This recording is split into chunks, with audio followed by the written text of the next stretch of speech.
Hello, my name is Mary, and I'm 42 years old. I've been married to my husband, Charles, for a decade. We started off working together, but now we're employed at different branches of our company. Charles is known for his responsible demeanor at work and is quite popular among his colleagues. He exudes confidence and ambition, always striving to present a strong image. In contrast, I tend to be quieter and less conspicuous, which made it all the more surprising when Charles, with his dynamic personality, took an interest in me. After 3 years of dating, he proposed with a lavish bouquet of roses, making me feel deeply cherished, and I accepted without hesitation, eagerly anticipating our life together. However, Charles soon revealed a twist in our plans. He wanted us to live with his parents. Though hesitant, he convinced me that his parents were welcoming and excited about the arrangement. Reluctantly, I agreed. For the past 8 years, I've lived with my in-laws in what was once solely my husband's home, an arrangement I hadn't envisioned for married life. My days begin early, often with my mother-in-law criticizing minor things like how I clean the front door. Despite my efforts to prepare breakfast for the family, her constant complaints persist as she heads off to work, leaving me to hurriedly address any issues, feeling reduced to mere house help. This routine involves waking up at 6 a.m. to manage household chores and cook while my mother-in-law remains at home all day without contributing. After a long day at work, I return to prepare dinner, and by bedtime, I'm so exhausted that I fall asleep immediately. This relentless cycle leaves me constantly worn out and stressed while my mother-in-law relaxes in the living room, enjoying the breakfast I made and reminding me to maintain cleanliness to keep up our neighbors' good opinion. Despite ongoing challenges and a lack of support from my husband in these domestic conflicts, this repetitive cycle seems unending. My father-in-law tends to ignore the mistreatment I face, burying himself in his newspaper and seeming oblivious to the tension. The relentless stress since moving in with my husband's family has taken a severe toll on me. I've lost significant weight, and my menstrual cycle has ceased, making it impossible for us to conceive. Although my mother-in-law is a substantial source of this stress, I'm blamed for our inability to have children. I once took pride in my appearance, but now I hardly recognize the woman in the mirror. The constant criticism and my dramatically changed appearance have plunged me into a deep depression. I've grown so accustomed to yielding to her demands that I've become completely submissive, feeling numb and lacking the energy to even consider leaving. The pain deepened when I received devastating news. My father had passed away unexpectedly in an accident. It had been ages since I last visited my family home, mainly because my husband and mother-in-law disapproved whenever I mentioned wanting to go. Regret filled me for not spending more time with him, and I knew I needed to attend his funeral. When I told my husband and mother-in-law, they coldly responded, "We're not going. Let your family handle it." Before I could even finish my plea, their heartless reaction left me trembling with anger and grief. All I could manage in response was a quiet, "Understood." Many people attended my father's funeral. He was self-employed and had many connections, and the air was filled with tears, showing just how beloved he was. My mother, who hadn't seen me in a long time, was shocked by my frail appearance. "Mary, what happened? You look so thin," she exclaimed with worry. "Are you sick?" Her distress was palpable, and she burst into tears, terrified at the thought of losing another loved one. "No, Mom, I'm not sick," I reassured her, trying to calm her fears. I took a moment to myself in the waiting room, reflecting on my recent years. The lack of comfort and support from my husband and mother-in-law, even during such a critical time as my father's death, only fueled my anger further. I decided it was time to confide in my mother about my struggles at home. Living with my in-laws has been more challenging than I ever anticipated, particularly due to the constant bullying I endure from my mother-in-law. It's wearing me down. During our candid conversation, I shared these feelings with my mother, who listened with deep concern. "I'm glad you're not physically ill, but this doesn't make me feel any better," she said. "Is this why you hadn't been visiting?" I nodded, confirming her suspicion, which only deepened her worry. She handed me a piece of paper and urged me to look at it and think carefully about my next steps. It was my father's will. He had always been thorough and cautious, preparing it just in case. As I read through the document, my heart skipped a beat when I stumbled upon a line mentioning an inheritance of $5 million. The shock of such a large sum momentarily lifted my spirits, sparking a flicker of hope. With this money, I could build my own house and leave my in-laws' place. The thought filled me with a sudden rush of excitement and relief. I continued with my usual household chores, but now my mind was consumed with plans for independence. The house seemed to get messier on the days when I was preoccupied with dreams of freedom, as no one else appeared inclined to pick up the slack. The thought of the $5 million inheritance was a constant distraction, even amidst the tense atmosphere at home. Despite everything, my desire to stay with my husband Charles remained strong. One evening, after his parents had retired for the night and it was just the two of us, I decided it was time for an open conversation. "There's something I need to talk about," I began, breaking the silence. Charles looked at me with an expectant expression. "It's about my father," I continued. "I've come into an inheritance." "Oh, how much?" Charles asked, curiosity evident in his voice. "It's $5 million, I revealed. Charles's eyes widened, a mix of surprise and excitement crossing his face. "He left you that much? That's incredibly generous," he commented before pausing and adding, "We should discuss how we might use this money." I felt a surge of relief at Charles's receptiveness. This was the moment I had been waiting for, to discuss our future and the possibility of moving out from under the oppressive shadow of my in-laws. But before I could voice my ideas about using the inheritance to build our own home, Charles interjected with a shocking suggestion. "We need to transfer that money to my mom's bank account right away," he declared. I was stunned. "Why would we do that? The inheritance is mine. It wouldn't be right to give it to your mom," I said, unable to believe what I was hearing. I responded with a laugh, hoping Charles was just teasing.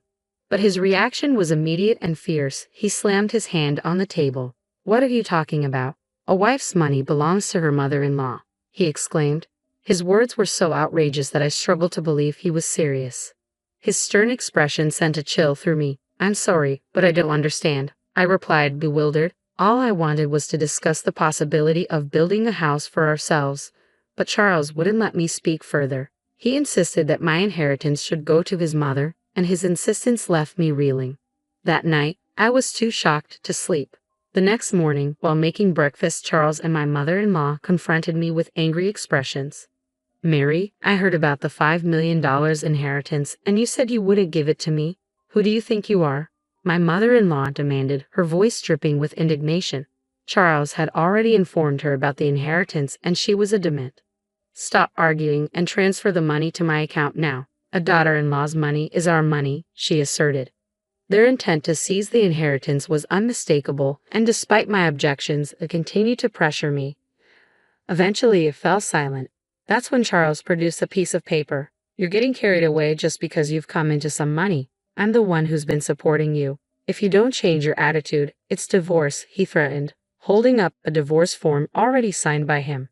"Take this and go back to your parents' house if you apologize properly." Charles's voice was resolute as he said, "I might reconsider." I took the divorce form from him, a rush of memories overwhelming me. I realized that throughout our marriage, I had never received genuine financial support from him or his family. I had been contributing equally to our living expenses, yet all the household chores fell squarely on my shoulders. Despite my tireless efforts, they had consistently treated me poorly. Now, they were trying to claim my father's money. The pressure to give up my father's inheritance if I stayed was immense. But the prospect of leaving suddenly seemed like an opportunity for a fresh start.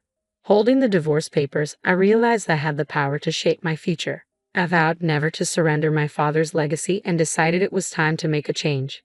After a long day at work, I returned to my parents' house. "I'm home," I called out. My mother greeted me with a warm smile, and despite my exhaustion, a home-cooked meal awaited me on the table. It had been ages since I'd enjoyed a meal prepared by someone else, and with each bite of the delicious food, tears of gratitude welled up in my eyes. "Did you tell your husband about the inheritance?" my mother inquired. "Yes, and it caused quite a stir," I replied, recounting the demands made by my husband and mother-in-law. My mother listened in shock at the revelation. "The inheritance belongs to you, and you alone should decide your future," she comforted me gently as I cried. After a week of being cared for at my parents' home, I decided it was time to return to my in-laws' house. Armed with a renewed sense of strength, I said, "Well, I'm heading back now. Take care," I said confidently, no longer afraid to face the challenges ahead. As soon as I returned, my husband and mother-in-law confronted me, their expressions stern and arms crossed. "Have you reflected on your behavior?" they demanded. "Yes, I apologize. Please allow me to stay in the house, I offered, my apology more strategic than sincere. My mother-in-law's face lit up with anticipation. Well then, hand over the inheritance quickly, she demanded. The inheritance process is taking longer than expected. I haven't received it yet. It's a complex procedure, so it might take another 7 months or so, I explained, buying myself some time. 7 months. That long? My mother-in-law's disappointment was palpable. Fine, she said reluctantly. Both my mother-in-law and husband seemed satisfied, thinking their plan was still on track, unaware of my determination to chart my own course despite their demands. I didn't hand over the inheritance, but they continued to nag me about spending a week at my parents' house. You're neglecting your duties as a wife. The house is a mess. Clean it up quickly, they insisted. The state of disarray and unhygienic conditions at my in-laws' house after just a week was almost impressive. Previously, such chaos would have deeply upset me, but now it didn't bother me in the slightest. I carried out my mother-in-law's commands without letting it affect me emotionally. It's my birthday, so I'll be leaving. Make sure to keep the house clean, my mother-in-law announced as she went on her annual trip to celebrate. Naturally, I wasn't invited. By the way, have you received the inheritance yet? It's supposed to come in today, my husband inquired, hinting that the $5 million could make a splendid birthday present for his mother. Don't forget to transfer it to Mom's account before we get back, my mother-in-law added.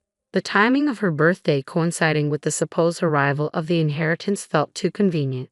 As they left, I maintained a pleasant facade, bidding them a cheerful farewell. Once they were out of sight, I sprang into action, ready to execute the plan I had been formulating for so long. They were in for a surprise upon their return, but by then, I wouldn't have to concern myself with their reactions. I packed my belongings and left my husband's family home for good. As I moved into my new house, built with my father's inheritance, I couldn't help but exclaim, "Wow, this is incredible." The relief of finally living in a beautiful place of my own, free from the oppressive atmosphere of my in-laws' home, overwhelmed me. I decided to share this new beginning with my mother, who lived in my hometown. The sense of liberation from dealing with my in-laws was profound. Settling onto the plush sofa in my new living room, a contentment I hadn't felt in years washed over me. To celebrate, my mother and I indulged in a day of luxury, even hiring a chef to make the occasion special. The next evening, my phone rang. It was my husband, his voice thick with frustration. "What the hell is going on?" he demanded, clearly baffled by the empty house he had returned to. "I won't be coming back. Goodbye," I stated firmly, hoping to end the conversation quickly. But then my mother-in-law's angry voice burst through the phone. "What are you doing? Where are you now?" she demanded. "You asked me to clean the house, so I packed up my belongings," I replied calmly, maintaining my composure despite her agitation. "That's not a funny joke. Plus, you didn't transfer the inheritance. How many times do I have to tell you that a daughter-in-law's money is mine?" she shouted. "Huh? I'm single now, you know," I retorted, my patience wearing thin. "Single?" she echoed, confused. "Well, I'm divorced. I was handed a divorce paper, so I submitted it. I'm a stranger to you now. Goodbye." I ended the call abruptly, chuckling to myself at the thought of their stunned expressions. In the days that followed, I received numerous calls from my ex-husband. Whenever I had some free time, I answered the phone, calmly ignoring the insults from both him and my ex-mother-in-law. I recorded all these calls, planning to seek advice from the police. Harassment from an ex is unfortunately common, and I wanted to ensure my safety and peace of mind in my new life. The police acted promptly, visiting my ex-husband's family. The sight of the police at their doorstep was a significant blow, especially for my ex-in-laws who were concerned with maintaining a pristine public image. Additionally, a colleague of my ex-husband who lived nearby saw the police visit. Given my ex-husband's high-profile status, the news spread quickly. Resentful colleagues eagerly fueled the rumor mill, and soon, negative gossip about him circulated widely. At work, whispers about the police visit reached my department. "Did you hear about the police visit?" my colleagues whispered among themselves. "I'm divorced now, so I'm not really in the loop," I responded loudly enough for others to hear. The gossip-loving employees eagerly spread the news further. It didn't take long for the rumor to reach my ex-husband's boss. "You've been the subject of a lot of negative rumors," his boss remarked during a tense meeting. Caught off guard, my ex-husband could only protest. What are you talking about? I can't tolerate men who don't appreciate their wives, his boss continued. Furthermore, these damaging rumors could tarnish our company's reputation. Therefore, I've decided to transfer you. The transfer order was severe, a relocation to a branch office in a remote, least productive region, likened by some to a deserted island. Do you understand what this means? His boss added.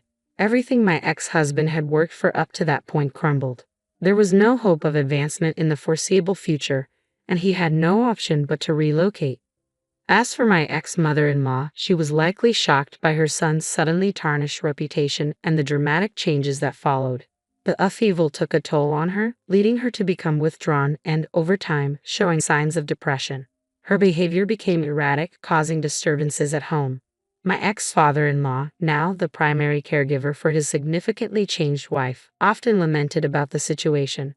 Despite the strained relations, he acknowledged that a daughter-in-law is still a valuable member of the family. The difficulties faced by my former in-laws seemed almost like poetic retribution for how they had treated me. Meanwhile, my life took a happier turn. Living with my mother, we took up gardening in our spacious backyard. This new hobby brought me immense joy and satisfaction, something I might never have discovered had I stayed in that oppressive household. Gardening revitalized my spirit and improved my physical health, which had deteriorated under the stress of living with my in-laws. I am grateful every day for the decision to sever ties with them and find true happiness and peace in my new life with my mother.